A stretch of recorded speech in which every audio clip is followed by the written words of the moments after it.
आज हम वितान के अध्याय 4 डायरी के पन्ने के विषय में चर्चा करेंगे। डायरी के पन्ने एक बहुचर्चित पुस्तक है। इसको एन फ्रैंक ने लिखा है। तो एन फ्रैंक का जन्म 12 जून 1929 को जर्मनी के फ्रैंकफर्ट शहर में हुआ। उन्होंने अपने जीवन में नाजीवाद की पीड़ा को सहा। उनकी मृत्यु फरवरी या मार्च 1945 में नाजियों के यातना गृह में हुई। एन फ्रैंक की डायरी दुनिया की सबसे ज़्यादा पढ़ी गई किताबों में से एक है। यह डायरी मूलतः 1957 में डच भाषा में प्रकाशित हुई। सन 1952 में इसका अंग्रेजी अनुवाद the diary of a young girl से प्रकाशित हुआ। इस पुस्तक पर आधारित अनेक फिल्म, नाटक, धारावाहिक इत्यादि का निर्माण हो चुका है। अब इस पैराग्राफ में से देखिए, जो लेखिका के संबंध में जो क्वेश्चन आते हैं वो ये होते हैं कि एन फ्रैंक का जन्म कब और कहाँ हुआ। तो इसका आंसर है 12 जून 1929 को जर्मनी के फ्रैंकफर्ट शहर में। फिर उन्होंने कौन सी पीड़ा को सहा था? नाजीवाद की पीड़ा को। नाजियों ने जो उन पर अत्याचार करे थे उस पीड़ा को इन्होंने सहा था। तो और फिर एक क्वेश्चन ये बनता है कि एन फ्रैंक की मृत्यु कब और कहाँ हुई। तो एन फ्रैंक की मृत्यु फरवरी या मार्च 1945 में नाजियों के यातना गृह में हुई। एन फ्रैंक की डायरी जो कैसी किताब है, सबसे ज़्यादा अधिक पढ़ी गई है। तो पहला प्रकाशन किस भाषा में हुआ था? इसका डच भाषा में हुआ था। और अंग्रेजी अनुवाद किस नाम से हुआ था? The diary of a young girl, इस नाम से इसका अंग्रेजी में अनुवाद हुआ था। अब चलते हैं पाठ के सार की ओर। एन फ्रैंक की डायरी में यहूदियों पर हुए जुल्मों का वर्णन है। क्वेश्चन आता है कि एन फ्रैंक की डायरी में किस चीज़ का वर्णन है? तो जो यहूदियों पर जुल्म हुए थे, नाजियों ने जो यहूदियों पर अत्याचार किए थे, उसका सब वर्णन मिलता है। ये एक यहूदी लड़की एन फ्रैंक का प्रामाणिक दस्तावेज है। इस डायरी को एन फ्रैंक की अकाल मृत्यु के बाद उसके पिता ओटो फ्रैंक ने 1947 में प्रकाशित कराया था। अकाल मृत्यु अचानक मृत्यु हो जाती है जब, तो वो है अकाल मृत्यु के बाद उसके पिता ने छपवाई थी डायरी। दूसरे विश्व युद्ध में यहूदियों पर बहुत अत्याचार किए गए थे। तो जब दूसरा विश्व युद्ध हुआ था तो उस समय यहूदी जो थे उनके ऊपर बहुत अधिक जुल्म ढाए गए थे। युद्ध में सब कुछ बदल देने की शक्ति होती है। ये इतिहास तक को बदल देते हैं। ये कई बार ऐसा नासूर बन जाते हैं जिसे आने वाली पीढ़ियाँ भोगने के लिए मजबूर हो जाती हैं। यहूदी संप्रदाय के लोगों पर नाजियों ने अत्याचार किए। नाजियों के डर से क्या हुआ था? यहूदी महीनों तक तहखानों में छुपे रहे। उन्हें किस किस चीज़ से, देखिए ना, यहूदियों को किस किस चीज़ से जूझना पड़ा था? तो यहूदियों को कहाँ से जूझना पड़ा था? भूख, गरीबी और बीमारी से जूझना पड़ा था।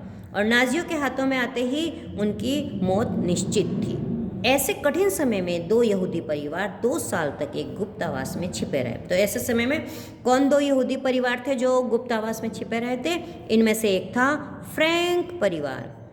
फ्रैंक परिवार में कौन कौन था? फ्रैंक परिवार में उसके माता पिता थे। 13 साल की एन फ्रैंक थी और दूसरी जो है उसकी बड़ी बहन मार्गरेट थी। ये 4 सदस्य एन फ्रैंक के परिवार के थे। और दूसरा परिवार कौन सा था? दूसरा परिवार था वान दंपत्ति, और उनमें था एक उनका 16 साल का लड़का पीटर। इसके साथ एक अन्य व्यक्ति और था, मिस्टर डशेर। अब ये सभी जो है गुप्तावास में गए थे और वो गुप्तावास था एन फ्रैंक के पिता का ऑफिस। इन लोगों की सहायता उन कर्मचारियों ने की जो कभी फ्रैंक के दफ्तर में काम करते थे। और इन लोगों की सहायता किसने करी थी? जो एन फ्रैंक के पिता थे, उनके ऑफिस में जो काम करने वाले व्यक्ति थे, उन लोगों ने इन लोगों की सहायता की थी। गुप्तावास में बिताए इन 2 सालों के अनुभवों को एन फ्रैंक ने अपनी डायरी में लिपिबद्ध किया है।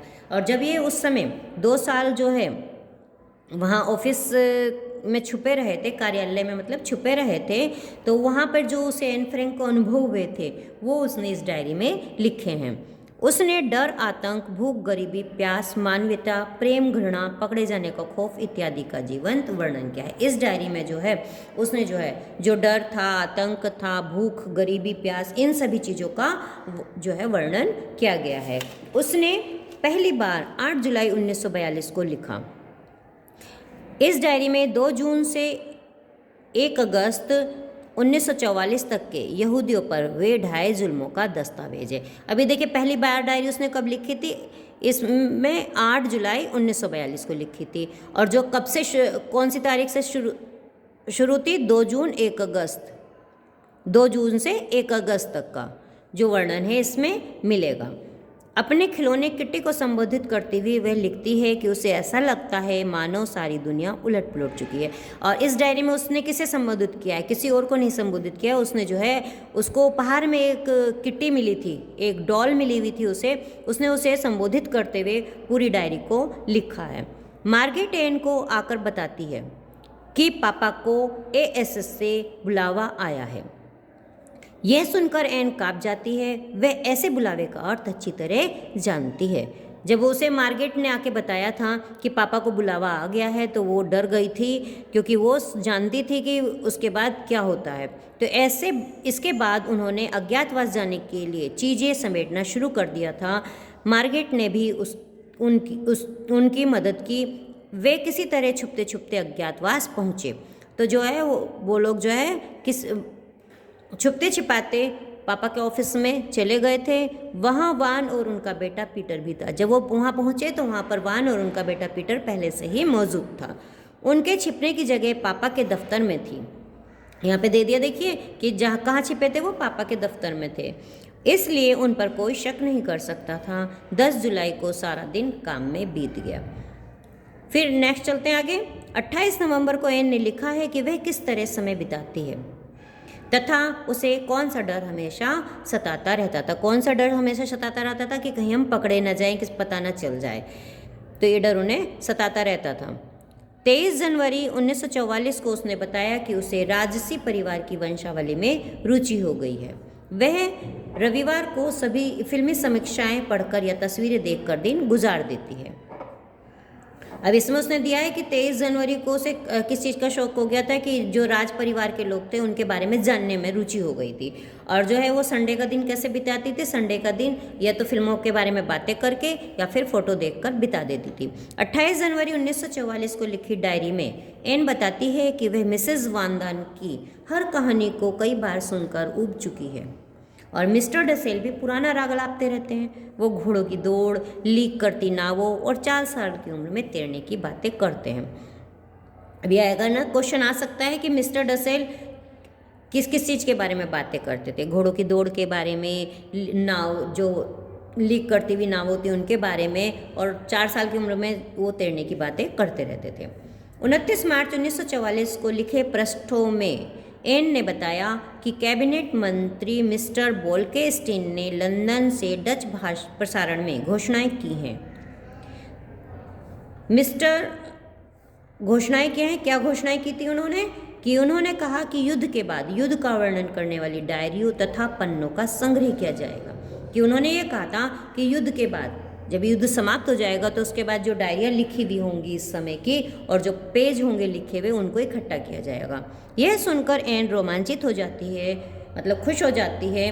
11 अप्रैल 1944 को लिखी डायरी में एन बताती है कि शनिवार को तेज़ गोलाबारी शुरू हो गई थी।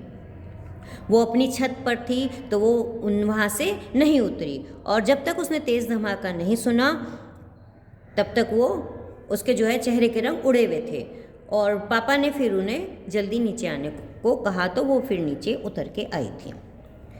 13 जून 1944 को लिखी डायरी में एन ने उल्लेख किया है, मतलब बताया है कि जो डच ब्रिटेन की खिल्ली उड़ाते हैं उन्हें कायर कहा जाता है। ये बातें लिखते लिखते वह आत्मविश्लेषक हो जाती है कि अपने बारे में बताना शुरू कर देती है। तो वह पीटर के बारे में भी बताती है कि पीटर जो है उसका बहुत अच्छा फ्रेंड है, दोस्त है। और वह लिखती है कि जो औरतें, इसके बारे में वो कहने लगी कि जो औरतें बच्चा पैदा करती हैं उन्हें उतना ही दुख होता है जितना युद्ध में लड़ने वाले वीरों को झेलना पड़ता है। उसे विश्वास है कि एक दिन यह दुनिया औरतों के प्रति अपनी मान्यता को बदल देगी, कि ये दुनिया जो है औरतों के बारे में अपने विचार बदल देगी। Thank you.